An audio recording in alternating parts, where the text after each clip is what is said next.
I'm gonna steal the Declaration of Independence. Boom! Shakalaka turner! You're out on the floor! Ejectocito, cuz! It worked! I love this part! Please! Come on! Goodbye, Benny. Welcome back to the Millennial Classics, y'all, with yours truly, Swartik Mayanja and Mumburi Makaya. Mumburi, how you doing today? I'm doing very good. Oh, good. Oh, good. On this podcast, we talk about the best and most memorable movies, music, and culture-changing events from our generation. This week, it's a sad, it's an exciting, it's a celebration, it's a remembrance of someone special.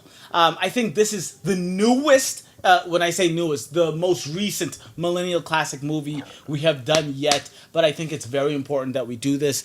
This movie it means a lot to an entire people, to an entire culture. We're doing Black Panther, and we're doing it in remembrance of Chadwick Boseman. Rest in peace. He was the king of Wakanda, and he was so much more in real life. You get to decide what kind of king you are going to be. Don't freeze. I never freeze. For us not to do this movie would be, what is that thing that Stephen A says? Blasphemous. That is blasphemous! It would be blasphemous if we did not do this movie. I mean, we It's almost did Black 42 Panther. instead.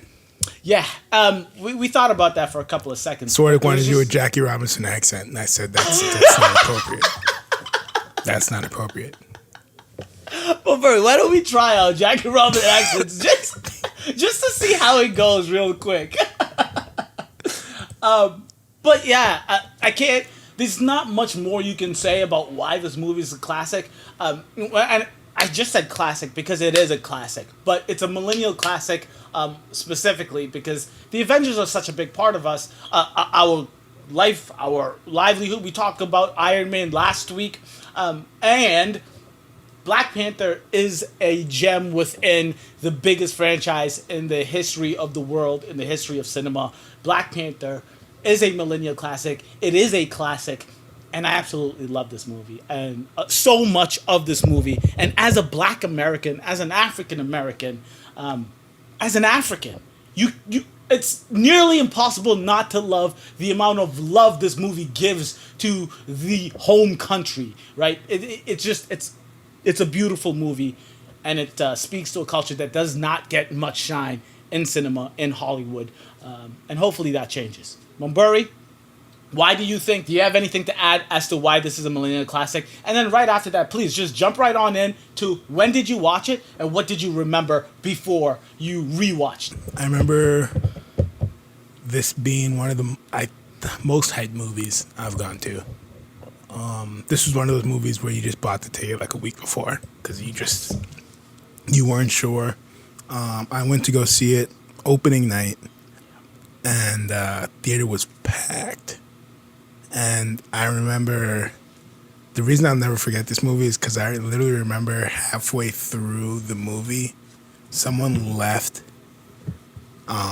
You know those doors at the back? Yeah. Someone got up, left through the back, and slammed the door, and everyone turned around, and I literally thought there was going to be a shooting. That was my first thought. Oh my God, Mumburi. I literally was like, it's all happening. Supremacists. This is the perfect movie to do that. Like, this is, oh my God. I literally, Oh my God. like, checked the exits, was on alert for the next 10 minutes, and then it happened again as it came when he back. came back. Fucking And then I was asshole. like, holy shit. And I calmed down after a bit. But I was ready to jump over some seats. So you'll never forget watching that for the first time. No, and I also know I would have survived.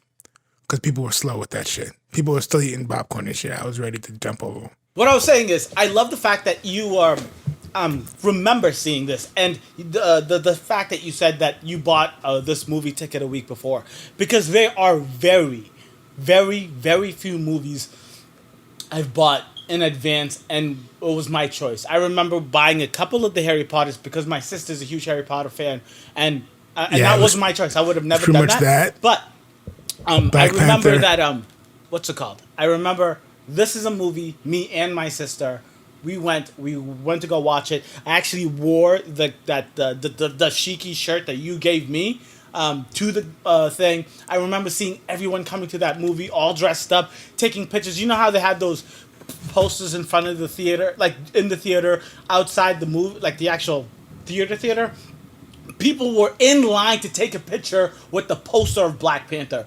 It was it was an event, and it was one of the biggest and best opening night movie experiences I've ever had. I think it's literally top two. It's this and Gemini Man. Why are you always doing shit like this?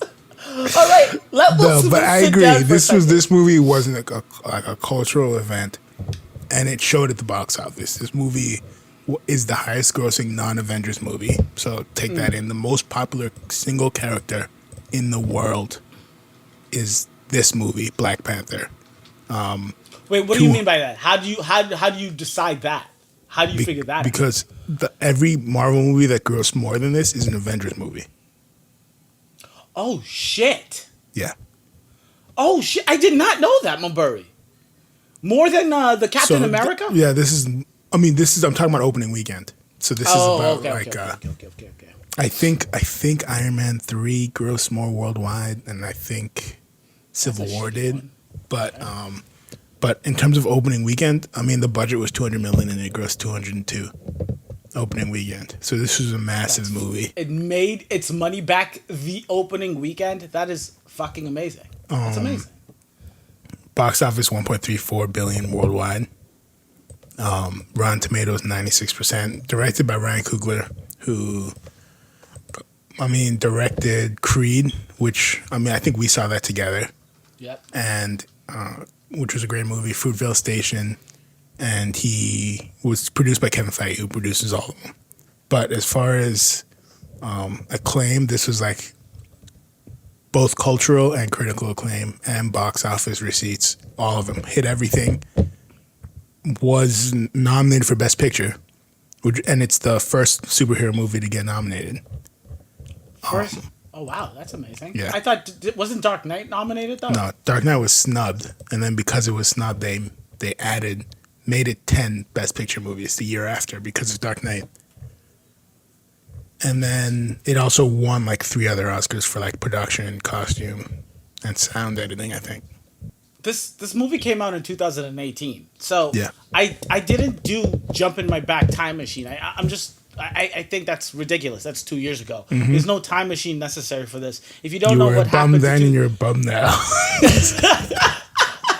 That's my point. I mean, I'm just saying, if you don't know what happened in 2018 and you need me to remind you what happened in 2018, you need a lot more help. You probably should stop listening to this podcast, all right? But it was very recent, and that's why I said this is the most recent Millennial classic we've ever done. And I don't know if we're going to do more like this that are this recent. That are this recent, but like I said in the intro, there's a reason. There's a lot more about that. So, how do you want to just talk about the fact that all right, we all know that Chadwick Boseman just passed away. It was surprising. It was crazy. It was kind of nuts. Like, it was out of nowhere. It was out of nowhere in such a way. Like, I remember Mamburi and I recorded Iron Man, right?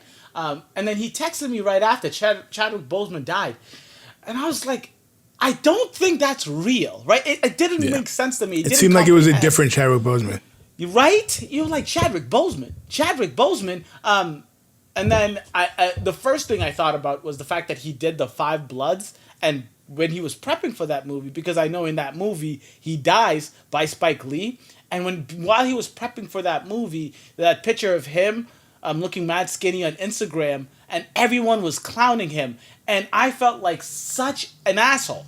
Like, I felt like such an asshole for about 10 seconds because I remember seeing that picture and being like, holy shit, this dude is either like doing crazy drugs or he's doing that. What is it called? You like to say, what kind of acting when you get into character? Well, like method acting? Method acting. I was like, he's either doing method acting or he's doing some crazy drugs. That was like the two thoughts in my mind. Five Bloods came out and I was like, it's just method acting. It's Chadwick Boseman. He's a great fucking actor. And then you find out that he was fighting colon cancer for the past 4 years. This movie came out 2 years ago, right? Yeah. 4 years ago, that was off the heels of 42, right? This was, I mean, the fact that he did all that he did and didn't make a sound or peep. Everyone that's talking about him right now are all saying they had no idea. They didn't know. They didn't know. They didn't know. He did not want sympathy. He did not want people to feel bad for him. He made some of the greatest movies in Millennial classic history, and he was struggling fighting colon cancer. He's an absolutely amazing person. Absolutely amazing person. So, I think we should just jump right on into this movie. All right, Bunbury, favorite scenes. Yeah, let's just get into it. And I'll also say this because this movie is called Black Panther, but this is one of those few times where it's not like the best role in the movie isn't Black Panther. And so it's gonna be obvious pretty quick after we do all the scenes and do the MVP. Like the Black Panther part is like it's kind of like the least juicy. It's like the less juicy role of the two, and it's the one that's the least flashy, and you do the least. But I just want to say, in terms of because this is his most iconic role, probably. 100%. In terms of him playing Black Panther, I honestly prefer him in the Avengers movies and in Civil War because I think he stands out more. He's like more king-like, more regal compared to other superheroes and compared to just everyone else.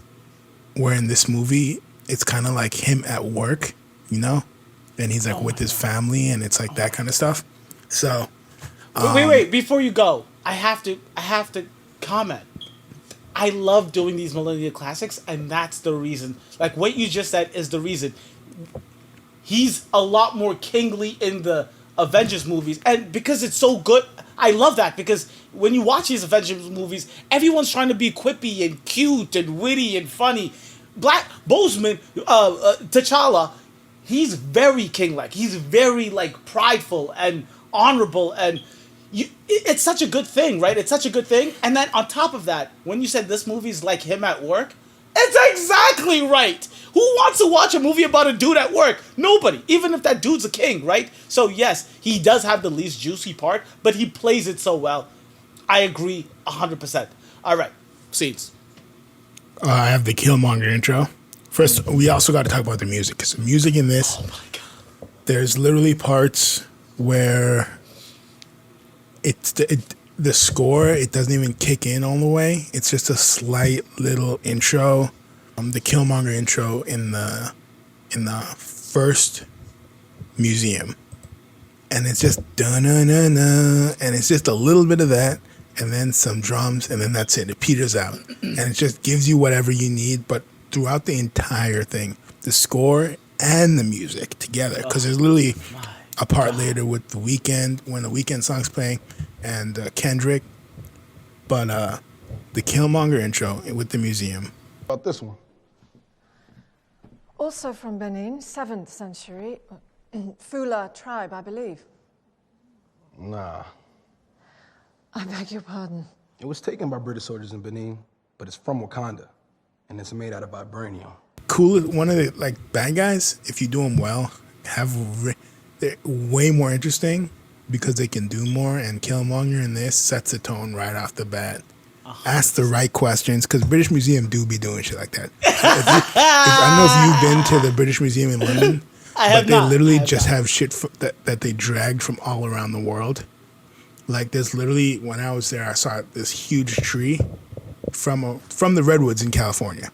Yes. And they just decided, they saw that shit, they liked it, they cut that shit down, took a ring and brought it back. And they have a fucking King Tut huge thing that they just decided, we like it, We're Fuck gonna it. knock that shit down. We're gonna drag it across the desert. We're gonna bring it there. So when she was like, "It's not for sale," and he was like, "Would the ancestors buy it, or did they take it like everything else?" And I was like, "Wow!" Like off perfect. sets the tone right off the bat.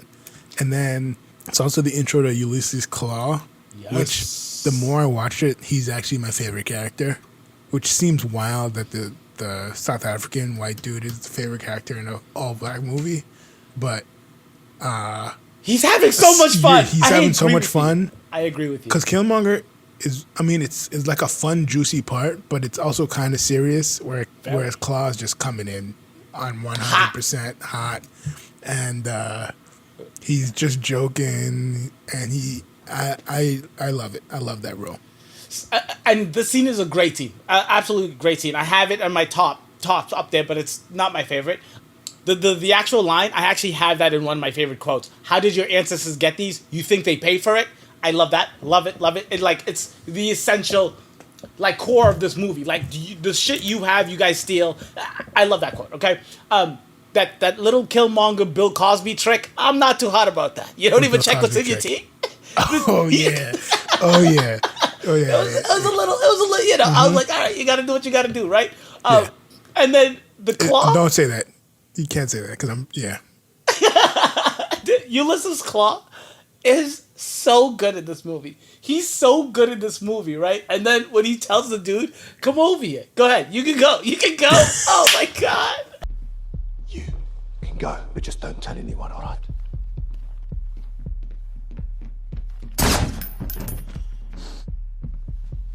Bro, why you ain't just shoot him right here? Because it's better to leave the crime scene more spread out.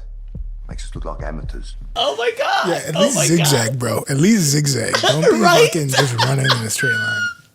And then his Yeah, answer when Killmonger, when Michael B. Jordan asked him why you do that, he's like, "You got to make it look like we're amateurs." He's having so much fun, right? But at the same time, you know he's done this before, and and it's Avengers is really good at this, but this is a continuation from what is it called? Age of Ultron.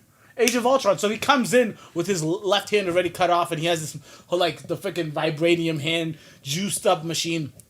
Fantastic. You actually get mad that they kill him off because he's like he would be a cool character to just pop in and out of different movies. Like while I was watching this movie, I forgot that Killmonger shows the dead body of Claw. But when he shot the shot, I was really hoping that he wasn't dead, and like the movie would just like I was really hoping that he would come back as a bad guy because you're right, he's just having so much fun. But I'll let you continue with the other scenes. Okay, then I have the M'Baku entrance for the first challenge. This is challenge day. Oh my god! I mean, M'Baku. There's a lot of people coming in hot with great intros, and M'Baku's one of them. M'Baku, what are you doing here? It's challenge day. And the stick that M'Baku has with the ball at the end. My uncle has that same stick. He keeps it in his car for anti-theft reasons. I love that. I love it. I asked him like, why don't you just have like a regular stick? And he told me if you hit someone on the skull with the end of that ball, that it just cracks their skull. That was his answer. So props to M'Baku. About that scene, M'Baku's acting and accent in it.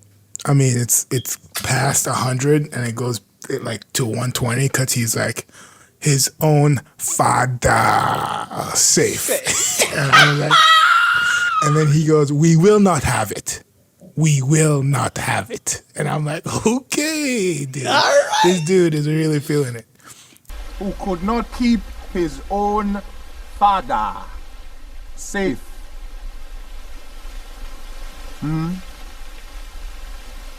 We will not have it. I said we will not have it. Oh. That entire scene is magical. I love that scene so much because you mentioned the music in the beginning, but this movie does so much more than just the music, Mabari. Like in the beginning when they're coming to the actual fight scene with the Romanda and Nakia, when they're dancing and they're doing traditional African dancing, that's huge for me. And like on top of all of that, we also talk about the music, right? The music comes in, they're Costumes dancing. are great. The costumes are beautiful. Every tribe has their own color, has their own special piercings, have their own jewelry, have like it's such a great scene, and I literally have that quote down. Can't keep your own father. I love it. I love it. I love it.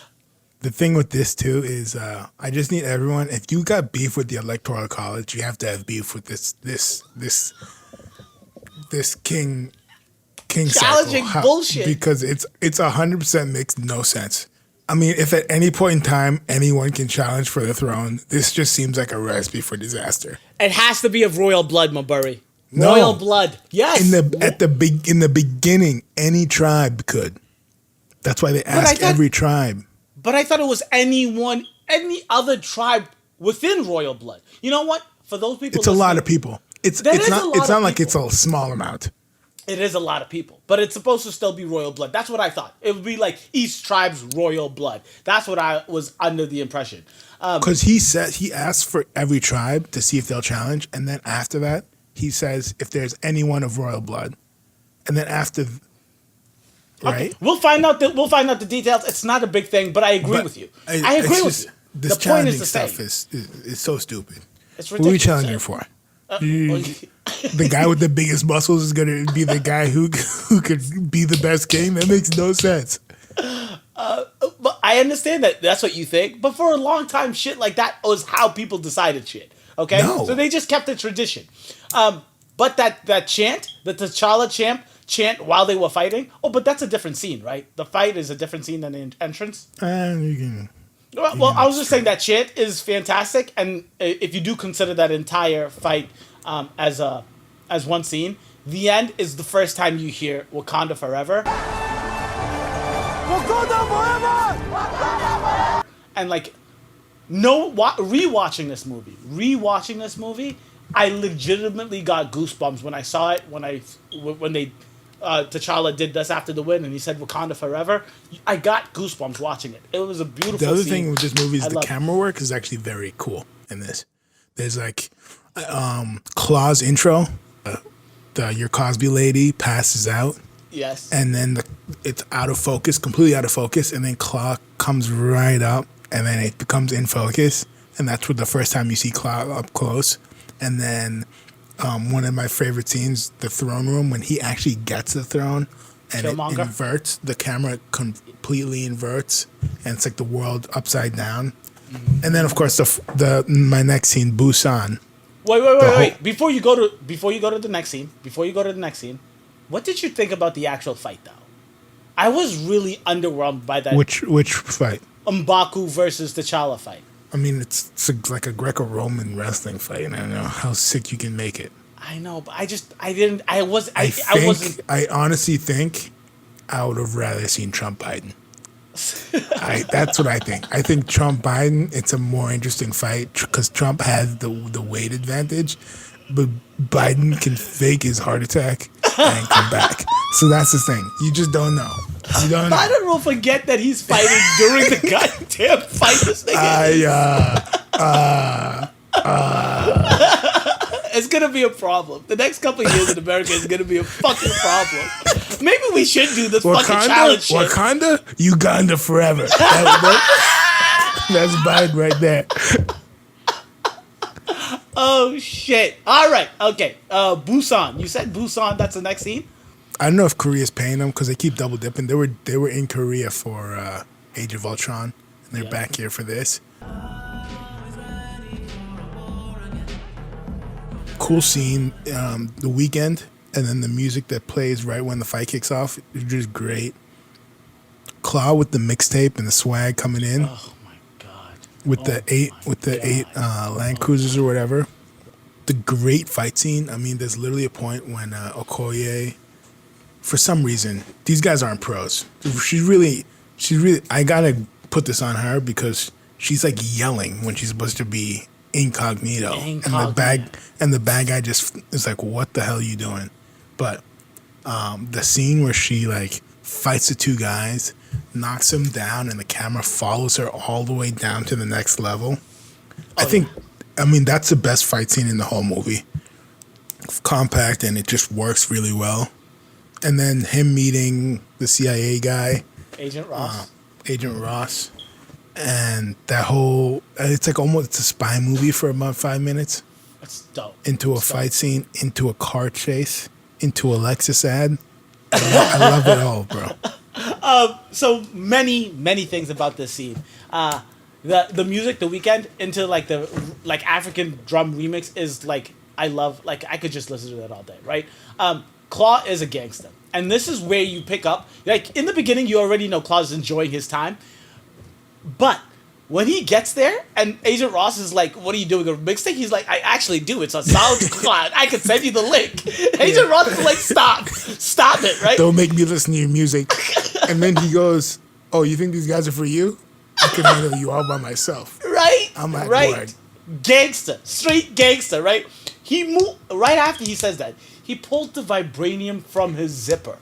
Tell me that's not big dick energy if you've ever seen it, right? He pulls the vibranium hook from his zipper, and then during the fight, and this is when I said Claw he's living his best life.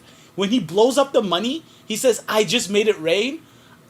Like, that's the kind of thing normal people think. Like, that's what, if you're a bad guy and you see money in this floating in the air, in your head you're saying, I just made it rain. But no one has the balls except for Ulysses Claw to actually say it. And then when they're running out of the fucking, the building, he's literally screaming out loud, this is awesome! This is awesome! It's actual, it's high like, energy and you love it. It's amazing. It's It's amazing. And then when you move into the car scene, sticking with Ulysses Claw, he literally says, is this a funeral? Change the radio station.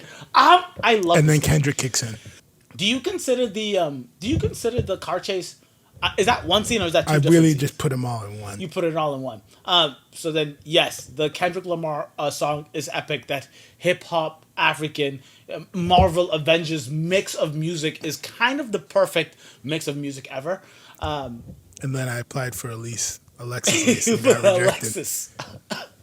The car driving, that entire scene is magical. The only thing I don't like about the fact that it's the best scene in the movie is that so much of that scene was in the trailer. So much of that scene was in the trailer, bro. Like, do you remember that? The car scene. Yeah. But not the not the casino scene or whatever that was. Oh, and another thing about the casino scene, very major key. Stan Lee's cameos in the casino. Yeah. Stan Lee gets his cameo in the casino. Can we talk a little bit more detail about the car chase? Because I love it. I love the car chase. I think it's just like a regular car chase. Oh, it's far from regular. I don't think it's like up to the level of like great car chases. It's not like Mission Impossible. Like those car chases are insane. Like Fallout with the motorcycle. It's not a Fast and the Furious movie. This is not regular people. It's a superhero car chase, and that's why this movie is amazing.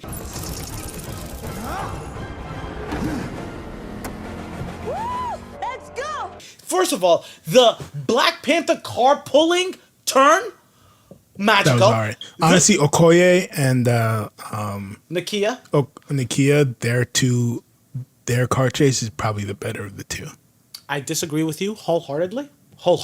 Shuri and Chadwick Boseman, Shuri and T'Challa's teamwork is fantastic. The tech is so cool. You believe it, Mumbura. You believe that kind of tech would be possible after seeing the tech revealed back at the crib, right? You know what's crazy? T'Challa's Lexus doesn't have CarPlay. It's wild. How'd you know that? Did you look at the screen? Who needs CarPlay when you have whatever you need, bro? You're insane, Mumbura. You're insane. Oh, the best scene is the backflips.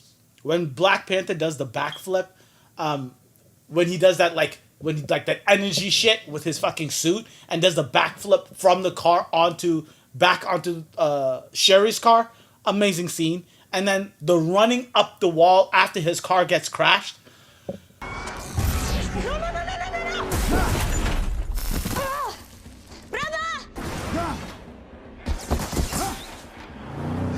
That's a scene that was in the trailer, and if they just didn't put it in the trailer, like, I feel like in the movie theater or while you're watching the movie for the first time, you would like exude with joy because it's the most athletic superhero Black Panther cat-like reflex. It's such a good Black Panther superhero scene, and it's like that's exactly what I would picture half man, half panther to do during the car chase. It's kind of fucking great. And one of the lines I love from Okoye is when she says guns so primitive, and then she takes out her spear and fucks up that car in front of her. I'm like, that is fucking insane. That is insane.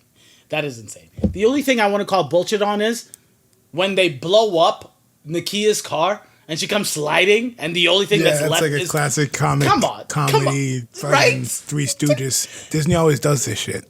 It's just 1, 2, 4. You didn't need that. Just leave Okoye on the hood. You can tell it's a Disney movie from like those moments. Exactly. Like that, and then there's a part in the end when Killmonger slits one of the throats of the warriors, and there's just like no blood. She just like passes out. And I'm like, word. All right.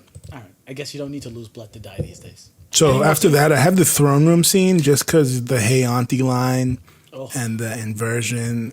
Now, what do you want? I want the throne. Hey, you, the tuna.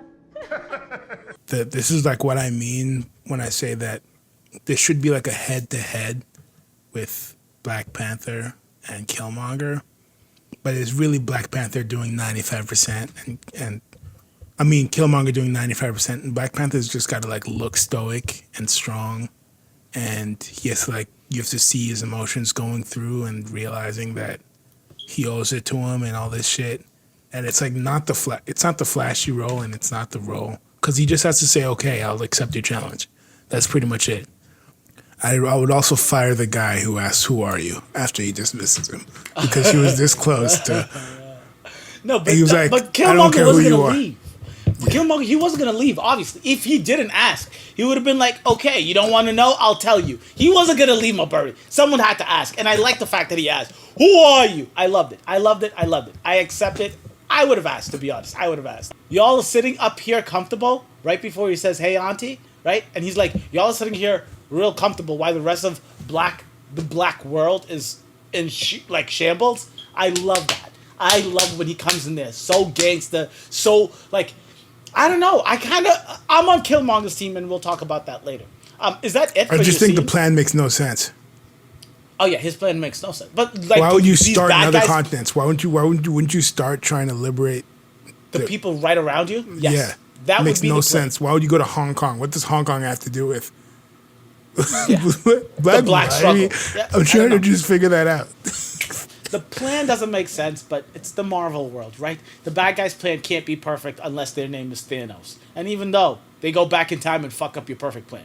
You know, so it's a superhero movie, Maburi. The bad guy has to have a bad plan, or else it wouldn't be a superhero movie. I have the last meeting in Baku's homeland. Yes. Where the Jabari tribe. Jabari tribe, and Everett Ross starts talking, and he's just like, who? and he's like just dying. You cannot talk. One more word, and I will feed you to my children. I'm kidding. We are vegetarians. And he's like, we will eat you. And he just says, I'm a just kidding, we're vegetarians. Right. Great. And then when they get T'Challa back and they're like so happy, and then the camera goes all the way back to the throne, and he's just like, "Are you done?" I love that. I love it. I know we were like fanboying over Claw earlier, but you could also tell 100% M'Baku is having. I mean, Winston.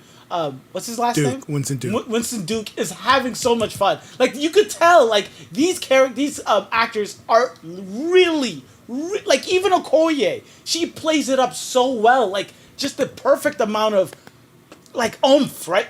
The perfect amount of oomph. But yes, the Great Gorilla. I have to say that setting, that mountaintop looks dope. with the mountain, with the gorilla holding the shit up like that. I love that. I love that. And yes, M'Baku is hilarious the entire time through, but he's the perfect kind of hilarious. He's not hilarious where you think he's a silly character. He's hilarious because that's what real people would say when you're having the sentimental moment in my fucking throne room, right? Like, are you done? Can we wrap this up? Like, what are we doing? Get the hell out. I saved your life. A life for a life. Call it done. Like, call the deal settled, right? Love that. I did have to mention Ramonda's hair, the white hair, T'Challa's mom. What's the actress's name? You mean Angela Bassett? Angela Bassett, yeah, but her name in the movie is Ramonda. Her white hair looks dope.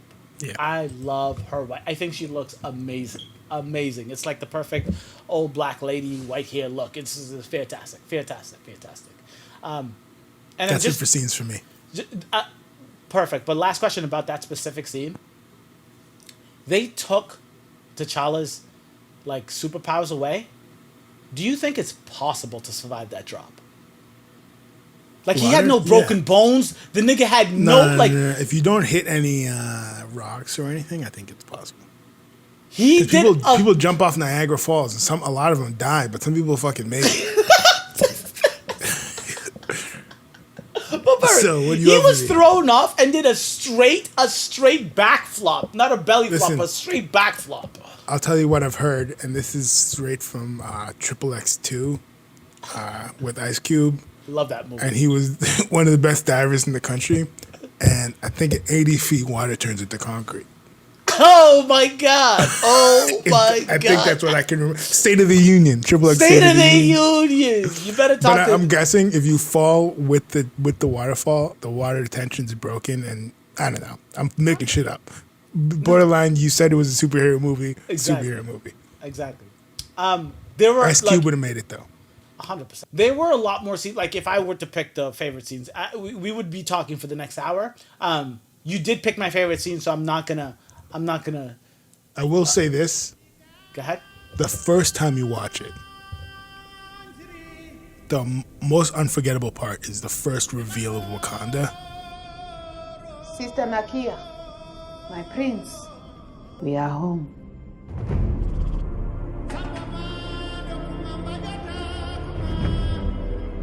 This never gets old.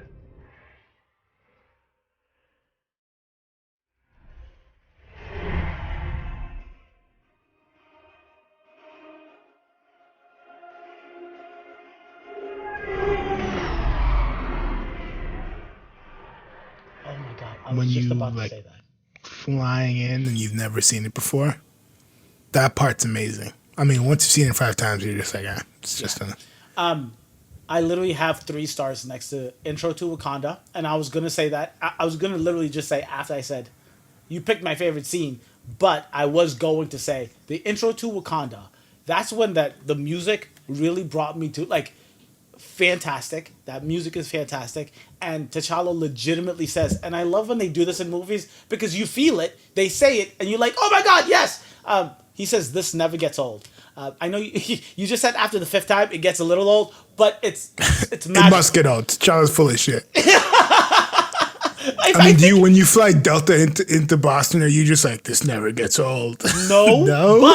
But, Mumbury, if you flew in that ship, and what it looks like is you're flying the ship into trees. So, of course, it never gets old. I would never get old. I'd be scared out of my life every time we did it. Are you sure this is the right tree line? I mean, have you flown into Logan? It looks like you're going to land in the water until the last second. I guess. But I'm just saying, they fly into trees and like it turns into the city. The music is fucking amazing. Amazing.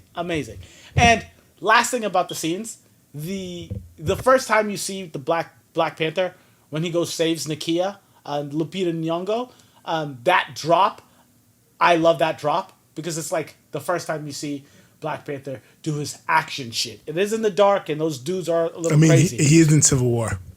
Yes. The movie right before, but like I'm saying in Black Panther, in the movie. Your favorite scene?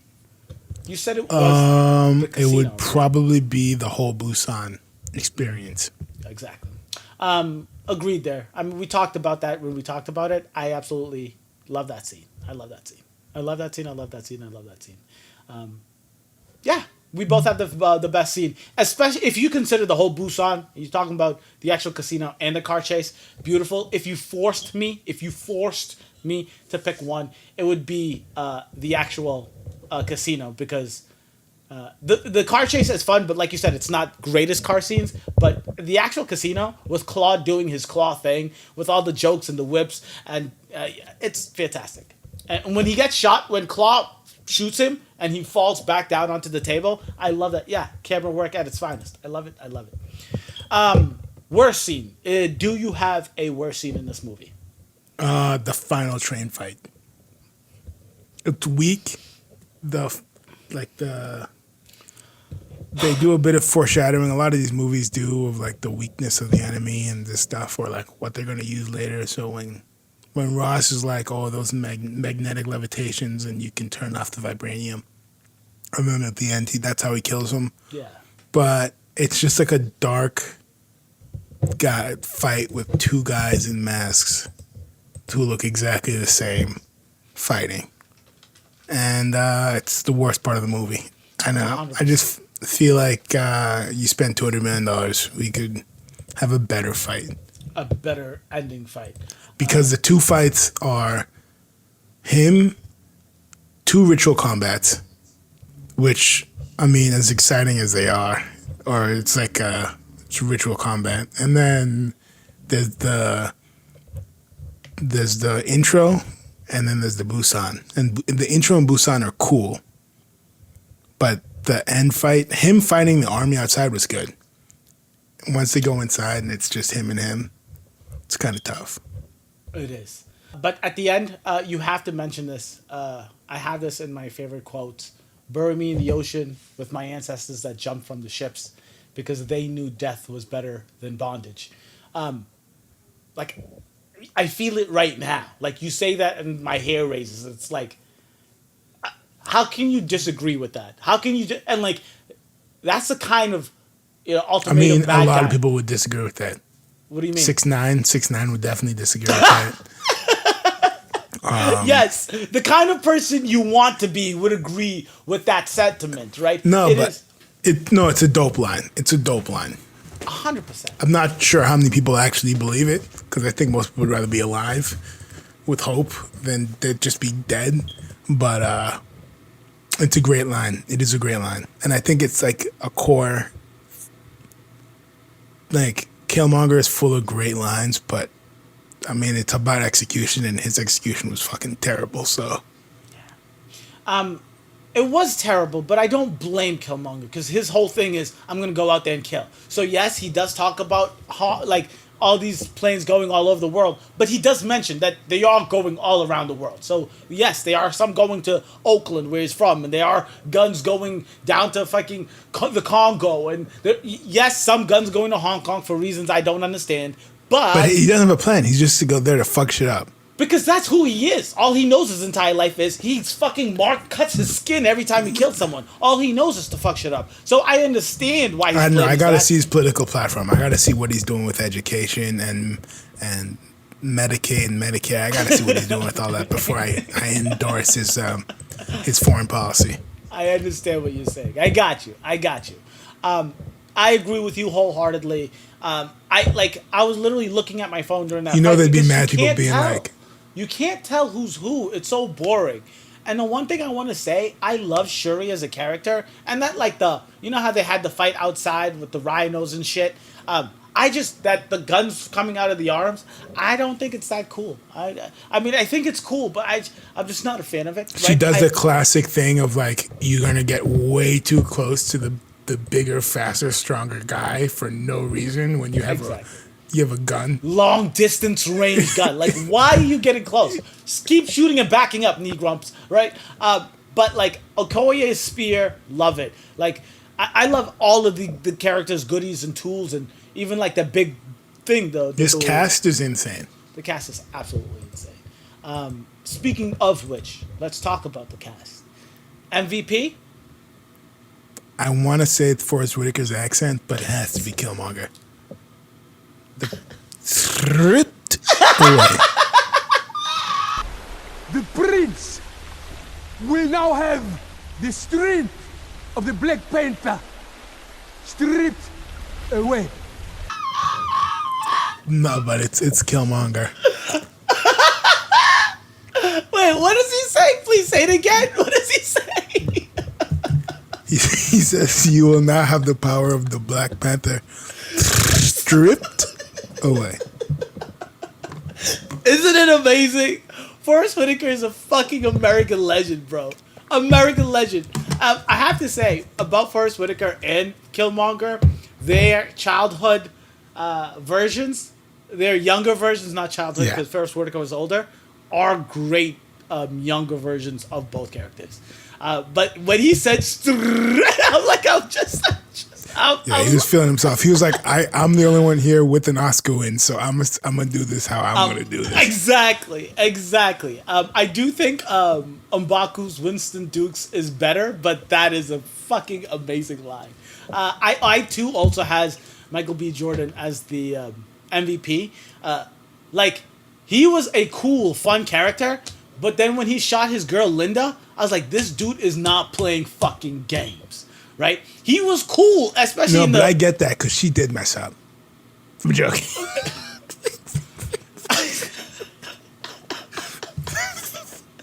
For you guys watching and listening, at the beginning of when we first recorded, I answered the Zoom call and Murray's like, I don't care what you think, this is the worst Marvel movie. And the face I just had when he said that she deserved it, it was that times 100. I was legitimately in shock when he told me that. But no, when Killmonger does kill her, I was like, he's like, now he's a real bad guy. Now we're not fucking around. Because the only person before that is he gave the fucking museum lady a sleeping drink, right? So like, I was like, all right, he's kind of bad, I guess, right? He blows up and breaks Claw out. I was like, he's, savvy and cool. But then when he shoots Linda, like, just straight shoot, like, not even second guessing. I'm like, God damn. Killmonger is a great bad guy. I love him in this movie. I think he is the MVP. But I did, like you had Forrest Whitaker's accent. I, too. And we've been talking about this the entire time. I have the soundtrack because, like, it's the fucking greatest Marvel soundtrack. I'd say like either tied with the first Guardians of the Galaxy or right above it. But I also love the Guardians of the Galaxy soundtrack. And this is if you had to rank your Marvel movies, what would they be? Black Panther. There's too many. No, just like your top 5. Is Black Panther in there? Top 5, yes. Top 5, 100%. Top 3, probably not. It's not top 3 for me. It's not top 3. I think it's number 4 or 5. Yeah, it's top 5 because Infinity War is better. Endgame is better. Civil War is better. I say Civil War is not better. Winter Soldier is better. No. I know everyone and their mother loves Winter Soldier. It's not for me. I mean, it's in my top.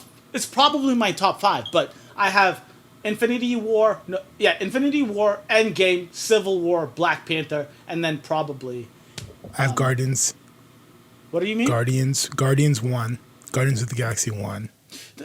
Don't put me on the spot right now. I have to really look at the movies and think about it. But I do know it's in my top 5. Black Panther is easily my top 5. It's guaranteed in my top 5. LVP. I didn't have one. Yes, ditto. Yes, agreed. I did not have one. I was going to say Linda, but I was like, that's not fair. She says one thing the entire movie. You can't call her least valuable player. She doesn't have a role. She doesn't say anything, and she gets killed. You got to feel bad for her. It's not her fault. She messed up. Stop it. Why? People can't be responsible for their own mistakes now? Well, if you get shot in the chest by your boyfriend, yeah, you're not responsible. You fucking victim blamer. But what was she wearing? Oh my Jesus, Lord mercy. Help us. Help me.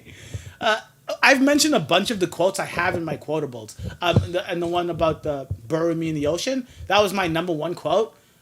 Outside of Wakanda Forever, I remember when Chadwick Boseman went to the All-Star game and then the dunk contest, he looked like he was so sick and fucking tired. Every red carpet event, he's just got to do Bro, that shit would Everyone's get doing with so... him. Yeah. Everyone's doing it with him with like such enthusiasm, and this dude's done it like 50 million times. Millions of times, just bro. like, It's 50 whatever, million bro. of times. That's Go one ahead. of those things, like when you're famous, you get sick of it, and then like, it's sad it's not going to be able to happen to him, but when you're like 60, 70, and you're out of the game, and no one recognizes it anymore, and then you're like, hey guys, Wakanda forever.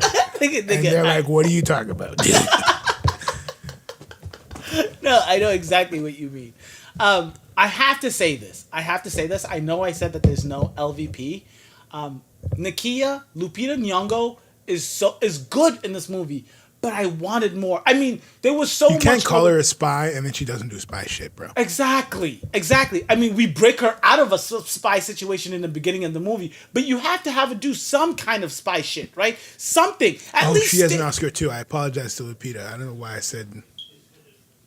Forrest Whitaker is the only one. No, but my thing is, you're right, and I have in my notes. Why didn't they have Nakia instead of like hanging out while they talk to the Jabari tribe? Why didn't she do some sneaky shit? I know she stole the plane, but she should have been like getting some real intel and stuff, right? I don't know. She didn't do any real spy shit. She did good, and she's not my LVP. I just wanted more from her because I liked her so much in this movie. And I do have one of her quotes. She said, "I would make a great queen because I am stubborn, if that's what I wanted." I love that quote because that's that's like wifey material. I would be a great queen because I am stubborn. That is the definition of wifey material. Okay. I have the quote I missed when we were talking about the Killmonger intro was when Claw finally gets the vibranium and Killmonger's looking at a mask and then Claw's like, wait, you telling me is there vibranium in that too? And Killmonger's just like, nah, I'm just feeling it. You're not telling me that's vibranium too, huh? No, I'm just feeling it. Love that. I love that quote. That is a great quote. I got some notes and then I'm good. But before you go to your notes, in the because I have a couple of notes for you too. In the scene where he gets when Claw gets caught, what does he do? I forgot what song he sings. He's singing a song. Please don't hurt me. Don't hurt me. I love no young more. Claw is having such a good time in this movie. Don't hurt me no more. What is love? Baby, don't hurt me. Don't hurt me. All right, no your more. notes.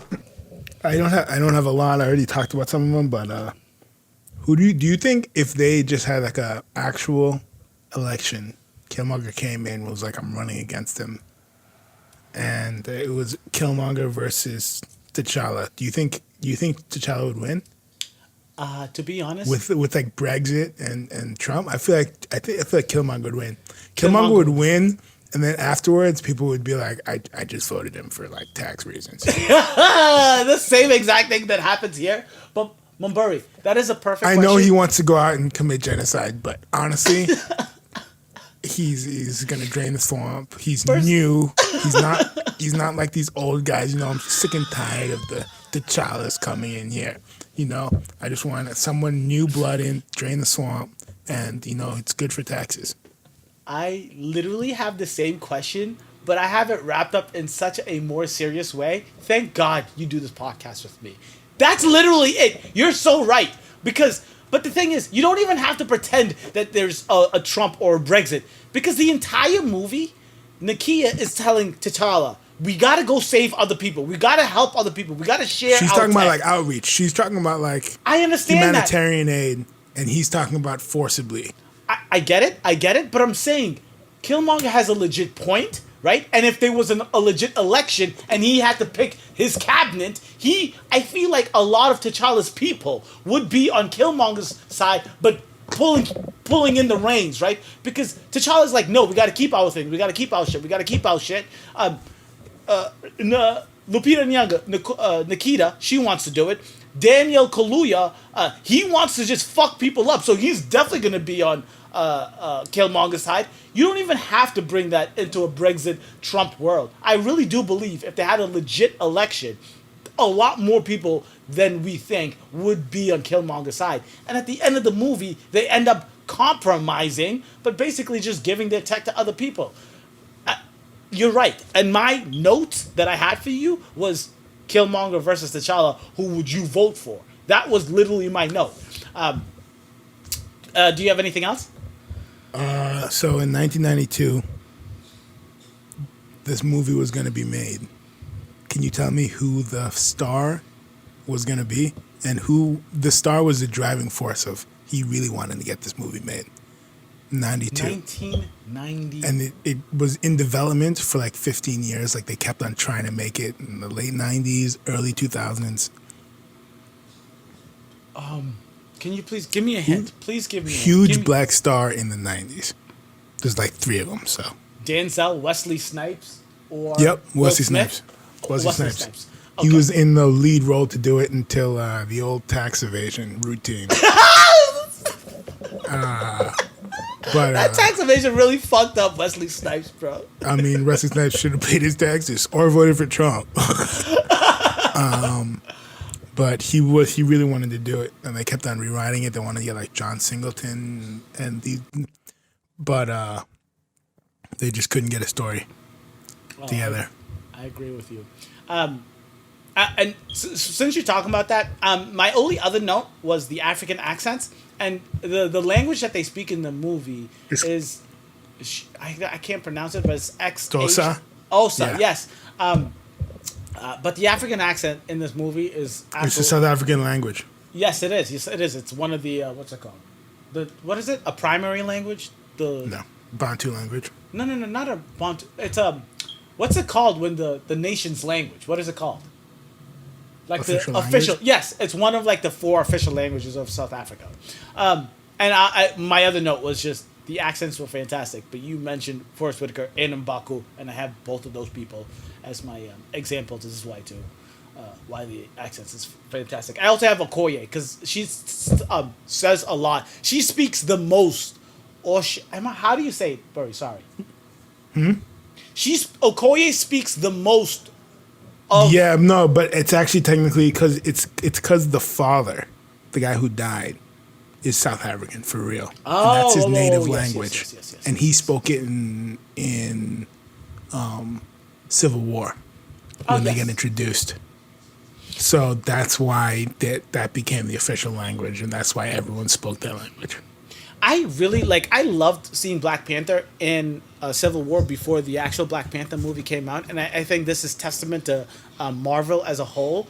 Having a superhero come in and not be just a fucking end scene credit or be a part of the actual movie before their first official movie is a huge risk, and the reward on this was fantastic, because if this was our intro to T'Challa, to Black Panther, I would like him a lot less. Because you already had the background, because you already knew a lot about him, how he became the Black Panther, what happened to his father, and this movie could just hit the ground running. You skip that whole, with great power comes great responsibility bullshit with every Spider-Man movie. Uncle Ben's rice. You skip all of that bullshit. You skip all of that and you start right in the movie.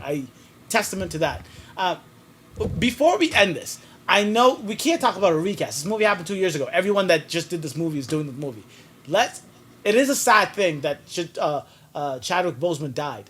What is your expectation? What do you think is going to happen? What would you like to happen, Burry, for Black Panther 2? Because now the pressure is on like no other, and I trust Ryan Coogler. I think they delay it for a while. So when is it supposed to come out? I know 2000. I think it was supposed to start filming next year. Okay. So I think they delay it for a while because there's so much stuff that Marvel can do now. They also have the X-Men stuff now, and there's must be such a big backlog of movies now that everything's been delayed that I'm guessing they can just delay it for a mad long time until there's a lot of time, because I think it's the hardest thing to do would just to hire just another black actor and pop him right in and be like, you're the new T'Challa. I think that would be the roughest transition. I think it's either going to be Shuri or M'Baku. But the thing is, I don't know how either of them would be with a lot of screen time, because it's supposed to be like they were so high energy and like high energy in the small amount of time because they didn't have a lot of screen time, and whereas T'Challa was like really nice and calm, and I don't know if you like smooth him out later, or if M'Baku's still doing wild shit even though he's king, or I don't know. Or you know what would be really interesting is if they had like they actually killed off T'Challa in the movie. He died, and then they have to find a replacement in Wakanda, and then they pick one by the end of the movie. No, they find someone else. So like a regular person. That would be cool. That would be like instead of it being royalty. Instead of it being royalty, it would be like other people are worthy, and it's just a regular person that steps up to save.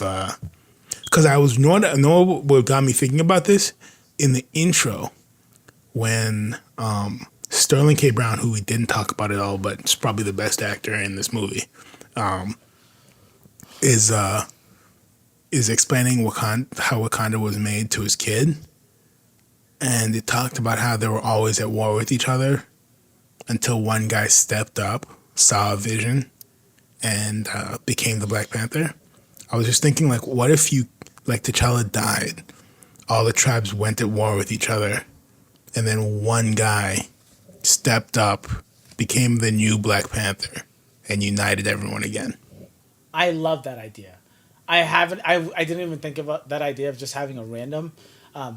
My big thing was because then it doesn't have any of the baggage, because then you're just like T'Challa's dead. You're not replacing him because you can't. And then ridiculous. And then you keep Shuri and M'Baku as key supporting characters. Because the other thing is, if you place one of them there, then you lose a good supporting character, and then I don't know. Shuri becomes like Iron Man. I don't know. I really want Shuri to be the next Black Panther. I love her, but I agree with you so much. I think she needs to grow so much more. I hate that we didn't talk about Shuri, because I have so many lines and favorite things that she says. All of her jokes are on fire. She is comedy gold in this movie. Every line hits. Every joke hits. When Agent Ross wakes up and he's like, "Don't scare me like that, you colonizer." When she talks about the shoes, "What are those?" Fucking hilarious. She records him, T'Challa getting blown back by the thing. But I think you're right. She needs to grow a little bit more. And if you just make her Black Panther starting from the next movie, literally goes from comic relief to the stoic main character almost immediately. Sense. It wouldn't make any sense. It wouldn't feel right. And M'Baku, I think he would probably be the most sensical, right? But you're right. He's too high energy. Like, him being a calm king would be it wouldn't make sense. It wouldn't make sense unless you changed the entire movie. But the one thing you said that I didn't even think about at all that would be fucking amazing is if they killed him off in the movie, right? It's such a like sensitive thing, but if you do it right, it'd be like the greatest thing ever. But it's hard, right? I compare this so much to Fast and Furious 7, right? Yeah. But 7. That was mid-shooting. That's the thing. So they already shot a bunch of stuff and they brought in doubles to finish it. But I'm saying, like, if you have like a civil war in Wakanda for the throne, and then you would actually get to see Nakia do spy shit. Yes. Because that would be her thing. You would have M'Baku fighting for it. You would have all these great characters that we know. Daniel Kaluuya, he has not a lot of screen time. He's such a good actor.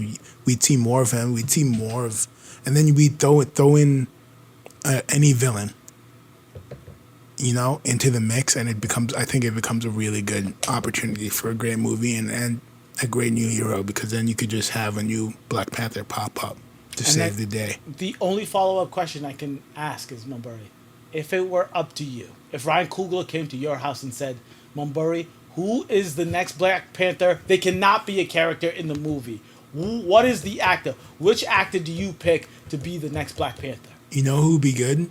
Jonathan Majors from I'm gonna Google him. The Five Bloods. He's shit. Delroy Lindo's son in The Five Bloods. I got you. Okay. I don't. Okay, maybe. I'm not sold. So you're saying you would go with someone like Undercover? You wouldn't go someone huge like No, Will Smith. I don't think you do. I mean, the thing is, do you think Will Smith could do it? Chadwick Boseman wasn't huge when he was cast the first time. He was cast in like 2017, and back then he was like 42. Who's the wild musician? James Brown. James Brown. I mean, he had done those movies. Thurgood Marshall. I mean, they weren't huge movies. No. All biopics. And very serious. And then he got cast. So it's not like he was a huge star. And that's fine. I think most of these guys weren't huge stars when they were first cast. So I think it works.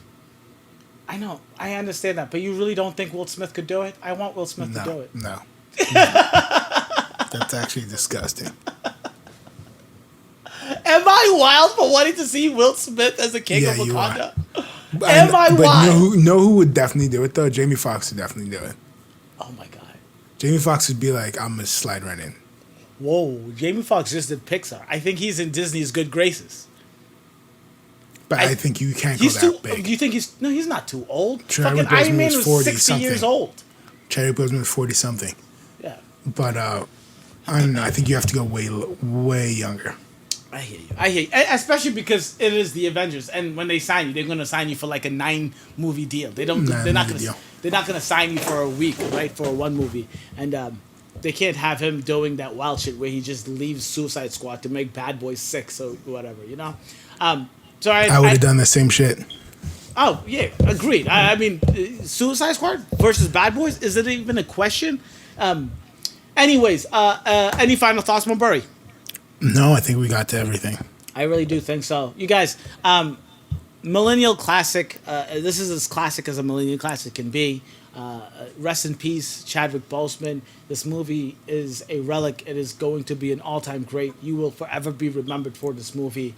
And everything else you did. Like I said, 42, James Brown, fucking Thurgood Marshall. This is black excellence at its goddamn finest. And this movie is an exemplary, like, just shining gem of what true black culture could, when shown correctly, what true black culture looks like on the movie screen.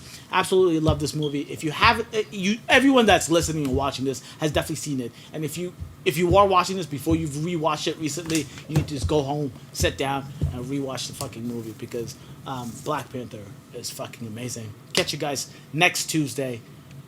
Deuces.